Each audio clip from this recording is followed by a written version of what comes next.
tudo bom com vocês? Então, galera, no vídeo de hoje eu vim trazer pra vocês minha versão, minhas slimes atualizadas. Eu fiz umas 4 slimes e uma tá dura e uma tá parecendo moeda, mas não é, tá, gente? É uma preta.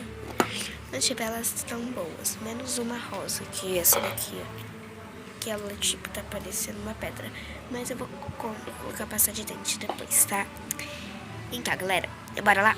A primeira slime que eu vou mostrar, vocês vão ver. Oh, meu Deus. Aqui. A primeira slime é essa daqui, essa azul. Ela tá com os negocinhos assim, ó.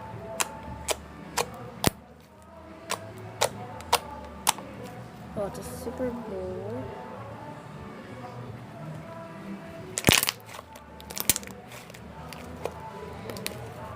Gente, essas slimes estão parecendo a moeba.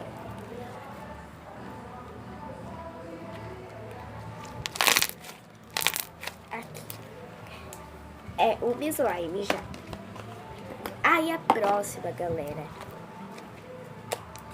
é essa que eu falei que tava parecendo a moeba, mas ela não é, tá, ó. Tipo, ela tá meio ruim. Gente, por que ela tá ruim? Porque ela tá com uma textura meio estranha. Ela tá jiggly. Mas ela tá gostosa. Aí a terceira. Essa aqui tá dura, ó. Tá dura. Eu não tenho muito o que mostrar nela, né? Mas tá, ó. Mas é slime. Dá pra brincar.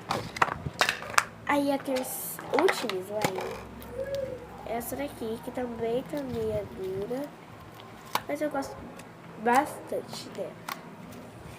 Mas a única slime que eu gosto no momento é essa. Gente, essa slime tá com uma unha postiça. Cara do céu, deixa eu tirar.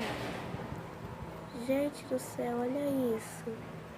Olha só.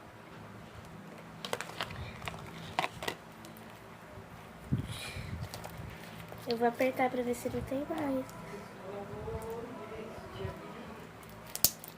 Não tem mais não. Agora eu vou guardar essa, e guardar no meu canto. Então, galera, esse foi o vídeo. Espero muito que vocês tenham gostado. Se vocês gostaram, já deixe seu like. Se inscreva no canal, gente, por favor. A coisa que eu mais quero é chegar nos 100 inscritos. É a minha meta. É sério, gente. Se inscreve, ativa o sininho. Me siga aqui nas minhas redes sociais que vai estar aparecendo aqui na tela. Se não tiver aparecendo na tela, vai estar aparecendo no começo do vídeo ou no final. Não sei, mas vai aparecer sim. Tá? Beijo, galera. Amo vocês.